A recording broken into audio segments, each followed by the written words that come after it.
BBA, BCA, BCom computer కోర్సులో 100% placement లభించే ఏకైక డిగ్రీ కాలేజ్ కూకట్పల్లిలోని ఐక్రియేట్ డిగ్రీ కాలేజ్ 8367215215.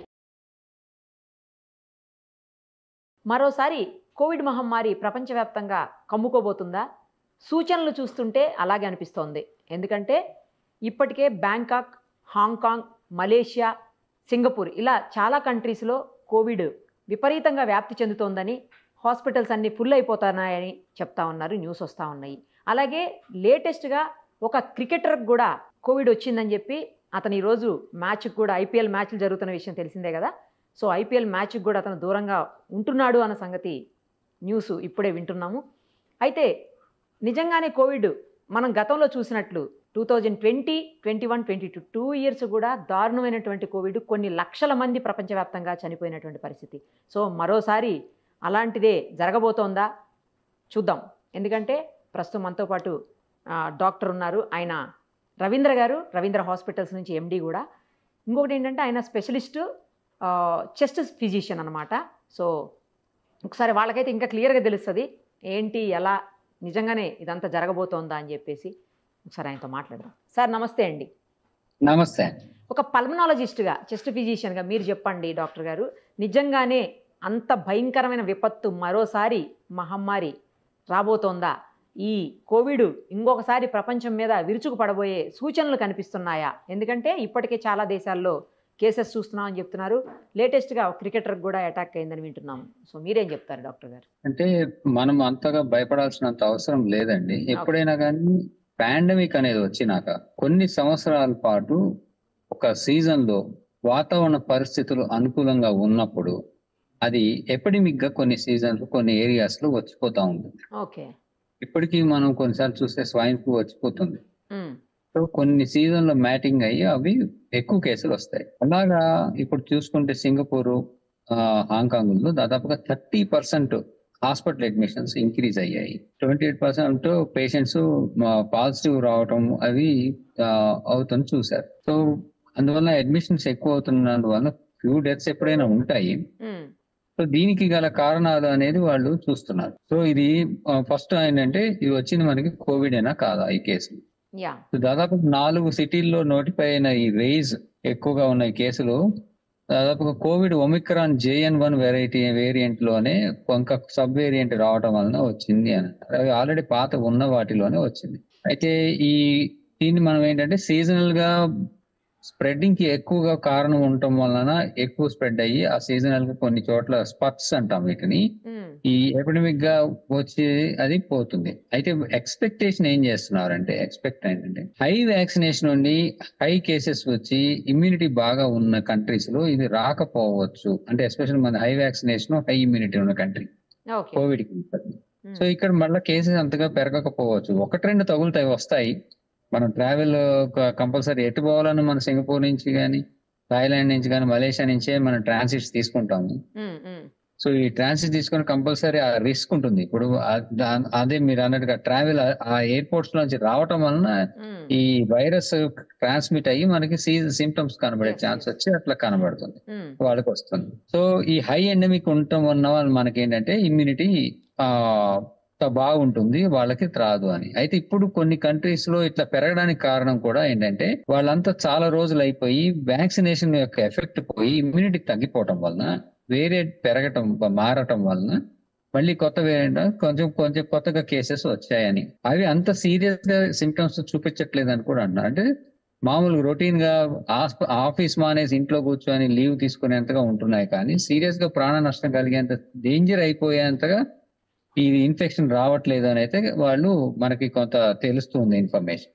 సో ఎప్పుడైనా కానీ పాండమిక్ అయిపోయినాక ఈ ఎపిడమిక్స్ వచ్చినప్పుడు కొంత సిమ్టమ్స్ ఉంటాయి, కొన్ని అడ్మిషన్స్ ఉంటాయి, కానీ అంత భయంకరంగా భయపడిపోయి మనం మొత్తం షట్ డౌన్ చేసేసుకునేంతగా అయితే ఈ కేసెస్ అక్కడ ఉండకపోవచ్చు. మరి అంటే సార్ మీరే అన్నారు కదా వేరియంట్స్ మారుతూ ఉంటాయని, అలా ఏమన్నా మారే అవకాశం ఉందా? ఎందుకంటే మారింది, వేరియంట్ మారుతున్నాయి. మారినప్పుడు విరులెన్స్ ఫ్యాక్టర్ అంటారు. అంటే దాని యొక్క సీరియస్నెస్ అది పెంచుకుంటేనే, అది పెంచుకోవడం అనేది పాండమిక్ అవ్వగానే నెక్స్ట్ 1 year కి మళ్ళీ పాండమిక్ వచ్చేంత లెవెల్ కి అది ఎప్పుడు పెంచుకోదు, యూజువల్ గా పెరగదు. ఓకే. సో కొంత వేరియేషన్ రావటం వలన దానికి సంబంధించిన గ్యాప్ కూడా మనకి రావటం వలన ఇమ్యూనిటీలో తేడా రావటం తగ్గుతుంది కాబట్టి హెడ్ ఇమ్యూనిటీ అంటారు, కమ్యూనిటీ ఇమ్యూనిటీ. ఓకే. ఈ గ్యాప్ రావటం వలన మళ్ళీ కొన్ని కేసెస్ వస్తున్నాయి, కానీ అదంతా సీరియస్ అయిపోయి మళ్ళీ ARDS అయిపోయి పేషెంట్ అంత లెవెల్లో డెత్ రావడం అనేది సేమ్ వైరస్ కి యూజువల్ గా వెరీ అన్ఎక్స్పెక్టెడ్ రేర్ థింగ్ మనకు జరగటం అనేది. సో మనం అంత బాగా కొన్ని కేసులు అయితే ఉంటే జాగ్రత్త ఉండాలి, ట్రాన్స్మిషన్ జరగకుండా కొంత మనం అయితే చర్యలు తీసుకోవాల్సిన అవసరం ఉంటుంది. కానీ ఇప్పటికీ మన ఇండియన్ గవర్నమెంట్ నుంచి మాత్రం అలర్ట్ అయితే ఇంకా వచ్చినట్లేదు. మనకు కూడా కేసెస్ కనబడుతున్నట్టుగా కూడా ఎక్కడ నోటిఫై అవ్వలేదు ఓకే. ఇండియా. ఓకే. అంటే గతంలో కూడా ఫస్ట్ మన దగ్గర రాలేదు కదా సార్, వేరే దగ్గర నుంచే మన కంట్రీకి వచ్చింది కదా అప్పుడు కూడా. అంటే ఇప్పుడు ఇది మలేషియా, హాంకాంగ్ ఏదైతే ఉందో, హాంకాంగ్ అండ్ సింగపూర్ ఇప్పుడు ఈ నెల పెరిగిన కేసెస్, కానీ బిఫోర్ లాస్ట్ మంత్ కేసెస్ అయితే నోటిఫై అవటం వస్తున్నాయి ఓకే. వాళ్ళకి. February, March, April, May. So as the 3-4 months అయ్యే కొద్ది కేసెస్, బట్ ఇప్పుడు సడన్ గా స్పట్ ఎక్కువైనాయి. They are seeing the cases and ఇప్పుడు స్పట్ ఎక్కువైపోయి 30% అయ్యి అడ్మిషన్స్ 30% సర్జ్ అయినాయి. It is not that admissions zero కాదు, ఆల్రెడీ ఉన్న అడ్మిషన్స్ కి ఇప్పుడు సడన్ గా 30% సర్జ్ అయ్యి ఎక్కువయ్యాయి. సో వాళ్ళు ఆల్రెడీ కేసెస్ చూస్తున్నారు, దాంట్లో ఎక్కువయ్యాయి. దీనికి కారణం ఏంటంటే ఒకటి ఇమ్యూనిటీ తగ్గిపోవడం, వాళ్ళకి వ్యాక్సినేషన్ షెడ్యూల్ గ్యాప్ అంటే ఆపేసుకొని గ్యాప్ పెరగటం, 3 వేరియంట్ పెరగటం, 4వది వాతావరణ పరిస్థితులు అనుకూలంగా ఉండటం ఈ వైరస్ స్ప్రెడ్ అవ్వడానికి. సీజన్ లో ఎపిడమిక్స్ వస్తాయి కదా అట్లా. ఇవన్నీ 3-4 కారణాల వలన మనకి మళ్ళా కేసులు కనబడుతున్నాయండి. ఇదే ఫినామినా వేరే కంట్రీలో కూడా కనబడచ్చు, కానీ ఇది పాండమిక్ అయ్యి ప్రాణహాని అయ్యేంత అవ్వకపోవచ్చు. కానీ హాస్పిటలైజేషన్ అయితే జరుగుతోంది కాబట్టి మళ్ళీ అలాంటిదే ఇక్కడ కూడా వస్తే మాస్క్లు వేసుకోవటం అట్లాంటిది ఏమన్నా ఉంటుంది. ఎందుకంటే ట్రావెల్ అనేది మనం ఆపలేము, గతంలో కూడా చూసాము, ఇప్పుడు కూడా అదే జరుగుతోంది. ట్రావెల్ వల్లనే జరుగుతోంది ఇదంతా కూడా. ఇప్పుడు నేను ఇందాక చెప్పినట్టు ఒక క్రికెటర్ కూడా వాళ్ళ సొంత కంట్రీకి వెళ్ళి తిరిగి ఇండియాకి రీచ్ అయినప్పుడు మాత్రమే అతనికి కూడా ఐడెంటిఫై చేశారు. అలాగే కేసెస్ మనకి ఎవరైనా వచ్చినప్పుడు అవి మనకి అట్లా ఎంటర్ అవుతాయి మన కంట్రీలోకి ఈ ట్రావెల్ వలన. అలా ఎంటర్ అయినప్పుడే స్ప్రెడ్ అయితే మనకి కూడా కేసెస్ పెరుగుతాయి. ఈ పెరగటం అనేది ఒమిక్రాన్ వేరియంట్ అనేది మన ఇమ్యూనిటీలో, మన ప్రజల యొక్క ఇమ్యూనిటీ ఎంత ఉంది, దానికి అది ఎంత ప్రభావితం చూపిస్తుంది అనే మీద డిపెండ్. అంటే మన కంట్రీకి వేరియేషన్ గ్యారంటీగా ఉంటుంది. సో మనకి గనక ఇమ్యూనిటీ గనక గట్టిగా ఉండుంటే మనకి అసలు రాకపోవచ్చు కూడా కేసెస్. అంటే ఇప్పుడు మనకి కొంతమంది వచ్చారు బయట నుంచి, వాళ్ళకి తగిలి ఉందని కన్ఫర్మ్ అయింది, వాళ్ళని ఐసోలేషన్ పెట్టారు. వాళ్ళు మనకి కనుక్కునే లోపల ఎంతమందికి స్ప్రెడ్ చేసినా కానీ అది మనకి ఇమ్యూనిటీ బాగుంది అనుకోండి, అది రాకపోవచ్చు. సో అట్లా మన కంట్రీ ఎస్కేప్ అవ్వచ్చు, లేదా కొన్ని కేసెస్ ఇమ్యూనిటీ బట్టి కొన్ని కేసెస్ నోటిఫై అవ్వచ్చు. అందులో మోర్టాలిటీ అనేది 0.5% 0.1% కొంత ఉంటుంది. సో దాన్ని బట్టి అంతగా భయపడాల్సిన అవసరం అయితే ఈ పాండమిక్ తర్వాత వచ్చే ఎపిడమిక్స్ కి మనం అంతగా భయపడాల్సిన అవసరం ఉండదు. ఎందుకంటే ఆల్రెడీ ఒక లైఫ్ టైంలో ఎప్పుడో ఒకరు పాండమిక్స్ చూస్తాం, కానీ మనం ఒక లైఫ్ టైంలో ఈ గత ఒక 10 years స్పాన్ లోనే 2 పాండమిక్స్ చూసాం మనం, swine flu and now Covid. So 2 వచ్చి వెళ్ళిపోయాయి, మళ్ళీ చిన్నగా పీక్స్ వస్తాయి, తర్వాత అది అలా తగ్గిపోతాయి. సో అదే ట్రెండ్ ఎప్పుడైనా అవి ఫాలో అవుతాయి. ఓకే. కానీ ఇప్పుడు అంటే ఏదైనా ఎయిర్పోర్ట్స్కి వెళ్ళినప్పుడు లేదంటే వేరే కంట్రీస్ని మనం విజిట్ చేసినప్పుడు మాస్క్ వేసుకోవటం బెటర్ అంటారా? మీరు సజెస్ట్ చేస్తారా మాస్క్ని? హ్యాండ్ శానిటైజేషన్, మాస్క్ వేసుకోవటము, డిస్టెన్స్ మెయింటైన్ చేయటం, ఇంటర్పర్సనల్ డిస్టెన్స్ మెయింటైన్ చేయటము, ఎవరైనా సిక్కుగా కనబడితే వాళ్ళకి దూరంగా ఉండటము, ఈ కోమైట్స్ అలాంటి వాటికి మనం జాగ్రత్తగా మెయింటైన్ చేయడంలో జాగ్రత్తగా ఉంటుంది. ఇవన్నీ కంపల్సరీ ఫాలో అవ్వాల్సినదే ఎవరికైనా, ఎస్పెషల్లీ ఈ సీజన్, ప్రతి season loan any virus can attacks and spread అవుతుంది కాబట్టి ఇవి కంపల్సరీ ఫాలో అవ్వాలి. ట్రావెల్ అడ్వైజరీ కంపల్సరీ ఫాలో అవ్వాలి, మనం కూడా స్ప్రెడ్ చేయకుండా మనకి రాకుండా. సార్ జనరల్ గా ఇది వింటర్ సీజన్ లో స్ప్రెడ్ అవుతాయి అంటారు అన్ని, ఇదేంటో విచిత్రంగా. లాస్ట్ అప్పుడు కూడా అంతే, ఫస్ట్ కోవిడ్ అప్పుడు కూడా మనకి మార్చి మంత్లోనే స్టార్ట్ అయింది, 21st ఏమో లాక్డౌన్ కూడా పడింది అప్పట్లో. సో ఎప్పుడు సమ్మర్లోనే ఎందుకు అవుతుంది ఇది? అంటే ఇది మనం సమ్మర్ అనుకుంటున్నాం, కానీ యాక్చువల్ గా అవి స్టార్ట్ అయ్యేది ఎప్పుడంటే స్ప్రింగ్ సీజన్ లో స్టార్ట్ అవుతాయి.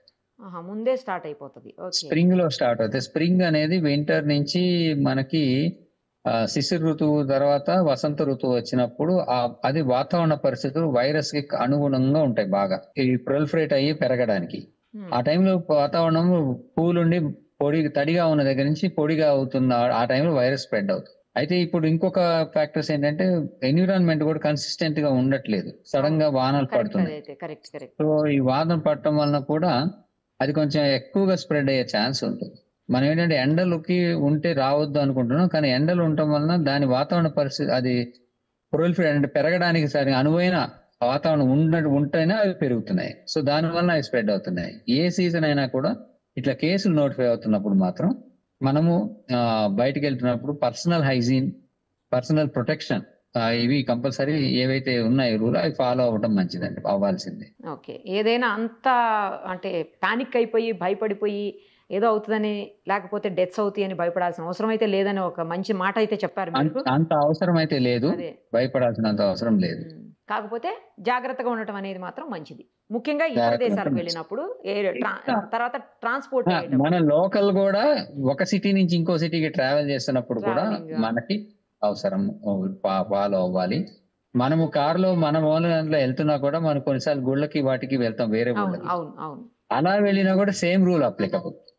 సో మనం పిలిగ్రిమేజ్కి వెళ్ళినా, మనము హాలిడేకి వెళ్ళినా, వేరే సిటీకి వెళ్ళినా, వేరే కంట్రీకి వెళ్ళినా ట్రావెల్ అనేది చేస్తున్నప్పుడు మనకి రిస్క్ ఎక్కువ ఉంటుంది.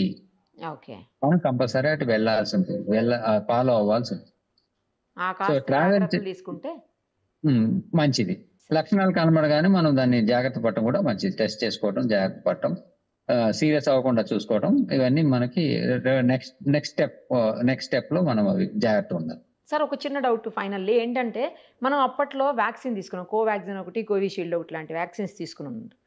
ఆ వ్యాక్సిన్స్కి అంటే ఇదేమన్నా ఎఫెక్ట్ అయ్యే అవకాశం ఉంటుందంటే ఆ వ్యాక్సిన్స్ తీసుకున్న వాళ్ళకి రాదు అని ఏమన్నా చెప్పగలుగుతామా? ఒమిక్రాన్ ఏదైతే వేరియంట్ చెప్తున్నారో మీరు కోవిడ్ అది వ్యాక్సిన్ తీసుకున్న వాళ్ళకి కంపల్సరీ ఇమ్యూనిటీ బతుకుంటే రాదు. సో ఇమ్యూనిటీ అనేది 6 months కి 1 year కి వేన్ ఆఫ్ అయిపోతుంది. ఇమ్యూనిటీ ఈ వైరల్స్ వాటికి ఎక్కువ ఉండదు. 1 year దాటితే దాని ఎఫెక్ట్ ఉండదు, తగ్గిపోతుంది. కొంతమందిలోనే ఉండదు. అంటే 1000 మందికి ఇచ్చామంటే ఒక 900 మందికి వ్యాక్సిన్ ఎఫెక్ట్ వెళ్ళిపోతుంది.